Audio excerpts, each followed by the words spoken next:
किरण ग्रोवर की ओर से आप सबको नमस्कार। हिंदी मंजूषा चैनल पर आप सबका स्वागत है। चलते हैं कहानी मंच की ओर। यादों के पिटारे में से आज जो कहानी निसरत हुई है उसका शीर्षक है मीठी मुलाकात। हम स्कूल, कॉलेज, यूनिवर्सिटी पता नहीं कहाँ कहाँ पढ़ते हैं, कितने लोगों से मिलते हैं, कौन व्यक्ति कब दोबारा हमें मिल जाए और वो मुलाकात मीठी मुलाकात बन जाए। इसी विषय को आधार बनाकर आज की कहानी का ताना बाना बुना है, जिसका शीर्षक है मीठी मुलाकात। दोस्तों, कहानी शुरू करती हूँ। साक्षी ने होटल की बालकनी में कुर्सी पर बैठकर अपनी चाय का पहला घूंट ही भरा था कि उसकी आंखें खुली की खुली रह गई। बगल वाले कमरे की बालकनी में एक पुरुष रेलिंग पकड़े हुए खड़ा था, जो पीछे से देखने में बिल्कुल अभय जैसा लग रहा था। वही 5 फुट 8 इंच लंबाई, छरहरा गठा बदन। साक्षी सोचने लगी, अभय कैसे हो सकता है? उसका यहाँ क्या काम होगा? विचारों के इस झंझावात को झटक कर साक्षी शांत सड़क के उस पार झील में तैरती नावों को देखने लगी। दूसरे पल साक्षी ने देखा कि झील की ओर देखना बंद कर वह व्यक्ति पलटा। कमरे में जाने के लिए जैसे ही मुड़ा तो साक्षी को देखकर ठिठक गया। अब गौर से उसे देखने लगा। अरे अभय, तुम यहाँ कैसे? साक्षी के मुंह से अचानक ही बोल फूट पड़े। आंखें अभय पर जमी रही। अभय भी भौचक था। उसे अपनी आंखों पर विश्वास नहीं हो रहा था कि उसकी साक्षी इतने सालों बाद उसे इस तरह मिलेगी, वह भी उस शहर में जहाँ उनके जीवन में प्रथम प्रेम का अंकुर फूटा था। दोनों अपनी अपनी बालकनी में खड़े अपलक एक दूसरे को देखते रहे। आंखों में आश्चर्य, दिल में अचानक मिलने का आनंद, खुशी। उस पर नैनीताल की ठंडी और मस्त हवा दोनों को अजीब सी चेतनता और स्फूर्ति से सराबोर कर रही थी। अभय ने साक्षी के प्रश्न का उत्तर मुस्कुराते हुए दिया। अरे, यही बात तो मैं तुमसे पूछ रहा हूँ। तुम 30 साल बाद अचानक नैनीताल में कैसे दिख रही हो? उस समय दोनों एक दूसरे से मिलकर 30 साल के लंबे अंतराल को कुछ पल में ही पाट लेना चाहते थे। अभय अपने कमरे के पीछे से ही साक्षी के कमरे में चले गए। अभय को इस तरह अपने पास आता देख साक्षी के दिल में खुशी की लहरें उठने लगी। लंबे लंबे कदमों से चलते हुए साक्षी अभय को बड़े सम्मान के साथ अपनी बालकनी में ले गई। साक्षी, इतने सालों बाद तुम वैसी ही सुंदर लग रही हो। अभय उसके चेहरे को गौर से देखते हुए बोले, सच, तुम बिल्कुल भी नहीं बदली हो। चेहरे पर थोड़ी परिपक्वता ज़रूर आ गई है, कुछ बाल सफ़ेद हो गए हैं बस। अभय, मेरे पति समीर भी यही कहते हैं। सुनो, तुम भी तो वैसे ही स्मार्ट और डायनामिक लग रहे हो। लगता है कोई बड़े अफसर बन गए हो। साक्षी, तुमने ठीक ही पहचाना। मैं लखनऊ में डीआईजी के पद पर कार्यरत हूँ। हल्द्वानी किसी काम से आया था तो सोचा नैनीताल घूम लूँ। पर यह बताओ, तुम्हारा नैनीताल कैसे आना हुआ? मैं यहाँ एक डिग्री कॉलेज में प्रैक्टिकल परीक्षा लेने आई हूँ। वैसे मैं बरेली में हूँ, वहाँ के एक डिग्री कॉलेज में रसायन शास्त्र की प्रोफेसर हूँ। पति साथ नहीं आए तो मुझे अकेले आना पड़ा। अभी तक तो मेरा रुकने का इरादा नहीं था, पर अब तुम मिले हो, अपना कार्यक्रम तो बदलना ही पड़ेगा। वैसे अभय, तुम्हारा क्या प्रोग्राम है? अभय ने हंसते हुए कहा, साक्षी, ज़िंदगी में सब कार्यक्रम धरे के धरे रह जाते हैं। वक्त जो चाहता है वही होता है। हम दोनों ने उस समय अपने जीवन के कितने कार्यक्रम बनाए थे, पर आज देखो एक भी हकीकत में नहीं बदल सका।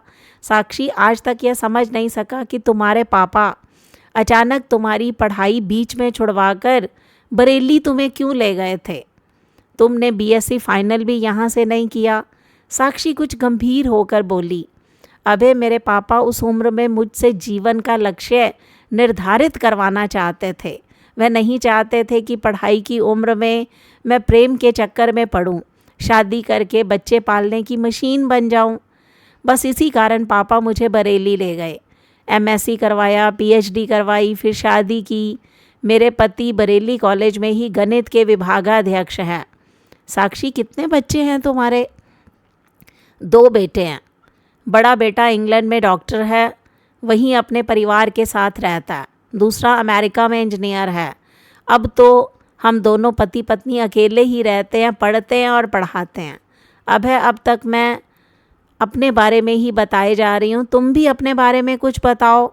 साक्षी, तुम्हारी तरह ही मेरा भी पारिवारिक जीवन है। मेरे भी 2 बच्चे हैं। एक लड़का IAS अधिकारी है, दूसरा दिल्ली में एम्स में डॉक्टर है।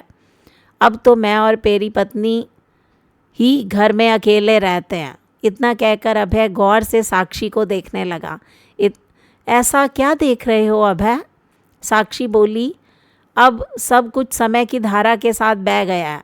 जो प्रेम सत्य था वही मन की कोठरी में संजो कर रखा है, उस पर ताला लगा दिया है। साक्षी, सच तुमसे अलग होकर वर्षों तक मेरे अंतर मन में उथल पुथल होती रही, लेकिन धीरे धीरे मैंने प्रेम को समझा, जो ज्ञान है, निरपेक्ष है, स्वयं में निर्भर नहीं है।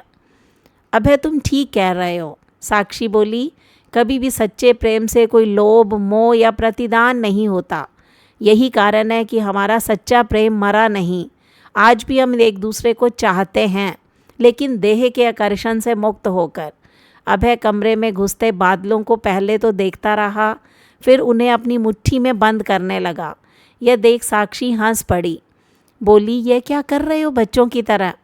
साक्षी, तुम्हारी हंसी में आज भी खनक बरकरार है, जो मुझे कभी जीने की प्रेरणा देती थी, जिसके बलबूते पर मैं आज तक हर मुश्किल जीतता रहा हूँ। साक्षी थोड़ी देर तक शांत रही, फिर बेबाकी से बोल पड़ी, अभय, इतनी तारीफ ठीक नहीं। फिर भी पराई स्त्री की, चलो कुछ और बात करो। साक्षी, 1 कप चाय और पियोगी? हाँ, चल जाएगी। अभय ने कमरे से फ़ोन किया। कुछ ही देर में चाय आ गई। चाय के साथ खाने के लिए साक्षी ने अपने साथ लाई हुई मठरियाँ निकाली। दोनों खाने लगे। कुछ देर बातों का सिलसिला बंद करते हुए अभय बोले, अच्छा चलो अब फ्लैट पर चलें। साक्षी तैयार होकर जैसे ही बाहर निकली, कमरे में ताला लगाते हुए अभय उसकी ओर अपलक देखता रहा। नेहा ने टोका, अभय, गलत बात, मुझे घूर कर देखने की ज़रूरत नहीं है, फटाफट ताला लगाइए और चलिए। उसने ताला लगाया, फ्लैट की ओर चल दिया। बातें करते करते दोनों तल्ली ताल पार कर फ्लैट पर आ गए। उस ओर बढ़ गए जिधर झील के किनारे रेलिंग बनी हुई थी। दोनों रेलिंग के पास खड़े होकर झील को देखते रहे। कतार में तैर रही बत्तखों की ओर इशारा करते हुए अभय ने कहा, देखो देखो, साक्षी ने कभी इसी तैरते हुए बत्तखों को दाना डाला था, लेकिन तुमने शायद उन्हें पकड़ने की कोशिश भी की थी। हाँ अभय, जो ही मैं बत्तख पकड़ने के लिए झुकी थी, अचानक झील में गिर गई। तुमने मेरी जान की परवाह न कर मुझे बचा लिया था। तुम बहुत बहादुर हो अभय। तुमने मुझे नया जीवन दिया। मैं तुम्हें बिना बताए नैनीताल छोड़कर चली गई, इसका मुझे आज तक दुख है। चलो सब कुछ याद तो है? अभय बोला, इतने वर्षों से मैं यही सोच रहा था कि तुमने जीवन की किताब से मेरा पन्ना ही फाड़ दिया। अभय, मेरे जीवन की हर सांस में तुम्हारी खुशबू है। कैसे भूल सकती हूँ तुम्हें? कर्तव्य कर्म के घेरे में जीवन इतना बंद चाहता है कि चाहते हुए भी अतीत को किसी खिड़की से झांका नहीं जा सकता। एक लंबी सांस लेते हुए साक्षी बोली, खैर छोड़ो पुरानी बातों को, जख्म कुरेदने से रिश्ते ही रहते हैं। मैंने जख्मों पर वक्त का मरहम लगा दिया है। अभय की गंभीर बातें सुनकर साक्षी भी गंभीर हो गई। यह अभय कुछ भी भूला नहीं है। साक्षी मन में सोचने लगी, पुरुष होकर भी इतना भावुक है। मुझे इसे समझाना पड़ेगा, इसके मन पर बंधी गांठों को खोलना होगा। साक्षी पत्थर की बेंच पर बैठी कुछ समय के लिए शांत, मौन, बुत सी हो गई। अभय ने छेड़ते हुए कहा, क्या मेरी बातें बुरी लगी? तुम तो बेहद गंभीर हो गई। मैंने तो ऐसे ही कह दिया। साक्षी, सॉरी। अभय, यौवनावस्था एक चंचल तेज गति से बहने वाली नदी की तरह होती है। प्रेम के पागलपन में अंधे होकर कई बार दोनों ऐसे कदम उठा लेते हैं जिन्हें सारा समाज अनुचित मानता है। यह तो तुम जानते ही हो कि हम पढ़ाई लिखाई छोड़कर घूमते फिरते थे। नैनीताल ही वही स्थान है जहाँ हम घूमे थे, जिस उद्देश्य के लिए माता पिता से दूर थे, वह भी भूल गए थे। यदि हम अलग न हुए होते तो सच है, न तुम कुछ बन पाते न मैं कुछ बन पाती। कहते हुए साक्षी के चेहरे पर अनुभवों के चिन्ह अंकित हो गए। हाँ साक्षी, तुम बिल्कुल ठीक कह रही हो। यदि कच्ची उम्र में हमने शादी कर ली होती, तुम बच्चे पालती रहती, मैं क्लर्क बन गया होता, कहकर अभय उठ खड़ा हुआ। साक्षी भी उठ खड़ी हुई। दोनों फ्लैट से सड़क की ओर चले गए। तल्ली ताल की ओर जाती है। चारों ओर पहाड़ियाँ ही पहाड़ियाँ, बीच में झील एक सजी हुई थाल सी लग रही थी। साक्षी और अभय के बीच कुछ पल के लिए बातों का सिलसिला थम गया। दोनों चुपचाप चलते रहे, खामोशी को तोड़ते हुए। अभय बोला, अरे साक्षी, मैं तो ये पूछना भूल ही गया कि खाना किस होटल में खाओगी। भूल गए? मैं हमेशा एम्बेसी होटल में ही खाती थी, साक्षी बोली। अपने अपने परिवार की बातें करते हुए दोनों चल रहे थे। अभय साक्षी का हाथ पकड़कर सीढ़ियाँ चढ़ने लगा। यह क्या कर रहे हो अभय? मैं स्वयं ही सीढ़ियाँ चढ़ जाऊंगी, प्लीज़ मेरा हाथ छोड़ दो, यह अब अच्छा नहीं लगता। सॉरी कहकर अभय ने हाथ छोड़ दिया। दोनों एक मेज पर आमने सामने बैठ गए। वेटर पानी के गिलास और मेन्यू रख गया। खाने का ऑर्डर अभय ने दिया। खाना देखकर साक्षी मुस्कुरा पड़ी। अरे तुम्हें तो याद है मैं क्या पसंद करती थी, वही सब मंगाया है।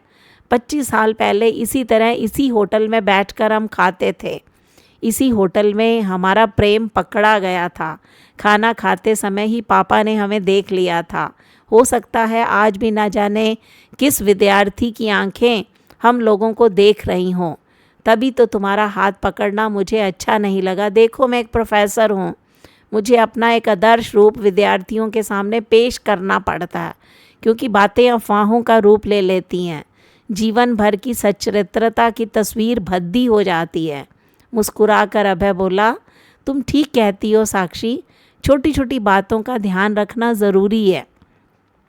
हाँ अभय, हम जीवन में सच्चा सुख तभी प्राप्त कर सकते हैं जब प्यार, त्याग और विश्वास को आंचल में समेटे रखे, छोटी छोटी बातों पर सावधानी रखे। अब देखो ना, मेरे पति मुझे अपने से भी ज़्यादा प्यार करते हैं, क्योंकि मेरा अतीत वर्तमान दोनों उनके सामने खुली किताब है। मैंने शाम को अपने पति को फ़ोन पर सब कुछ बता दिया था। वह निश्चिंत हो गए, वरना बहुत घबरा रहे थे। बातों के साथ साथ खाने का भी सिलसिला ख़त्म हुआ। अभय बैरे को बिल देकर बाहर चले गए। अभय और साक्षी चुपचाप होटल की ओर चल रहे थे। साक्षी के दिमाग में सुंदर विचार फुदक रहे थे। वह चौंकी। अभय ने कहा, अरे होटल आ गया नेहा, तुम आगे कहाँ जा रही हो? वो, वेरी सॉरी, मैं तो आगे ही बढ़ गई थी। कुछ ना कुछ सोच रही होगी शायद। हाँ, एक नई कहानी का प्लॉट दिमाग में घूम रहा था। दूसरे नैनीताल की रात कितनी सुंदर होती है, यह भी सोच रही थी। अच्छा, तुम अपने को व्यस्त रखती हो। साहित्य सृजन रचनात्मक क्रिया है, इसी में सार्थकता और उद्देश्य के साथ साथ लक्ष्य भी होता है। होटल की सीढ़ियाँ चढ़ते हुए अभय बोला। बात को बीच में काटते हुए साक्षी भी बोली, यह सब लिखने की प्रेरणा समीर देते हैं। साक्षी अपने कमरे का दरवाज़ा खोलकर अंदर जाने लगी तो अभय ने पूछा, क्या अभी से सो जाओगी? अभी तो 11 बजे है। नहीं अभय, कल के लिए कुछ पढ़ना है। वैसे भी आज बातें बहुत कर ली, अच्छी रही हम लोगों की मुलाकात। ओके, गुड नाइट अभय। एक मीठी मुलाकात की महक बसाए दोनों अपने अपने कमरों में चल दिए। साक्षी अपने कमरे में पढ़ने में लीन हो गई। अभय बेचैनी सी महसूस कर रहा था। वह जिस साक्षी को कमज़ोर नारी समझ रहा था, आज वो आत्मनिर्भरता की जीती जागती प्रतिरूप है। वह जो अपने पत्नी में हमेशा साक्षी का रूप देखने का प्रयास करता रहा, अव्यवस्थित रहा। काश वह भी समझ लेता कि परिस्थितियों के साथ समझौते का नाम ही जीवन है। साक्षी ने ठीक ही कहा था, अभय, हमें किसी भी भावना, किसी भी विचार का दमन नहीं करना चाहिए, वरना कुछ परिस्थितियों को अपने अनुकूल, कुछ स्वयं को उनके अनुकूल बना लेना चाहिए। हमारे साथ रहने वाले भी सभी सुखी रहते हैं। तो यो दोस्तों, ये थी अभय और साक्षी की मीठी मुलाकात। ये छोटी सी कहानी आपको कैसी लगी? इस कहानी पर अपनी प्रतिक्रिया दीजिए। हिंदी मंजूषा चैनल को सब्सक्राइब कीजिए। मिलते हैं अगली वीडियो में, तब तक के लिए बाय बाय दोस्तों।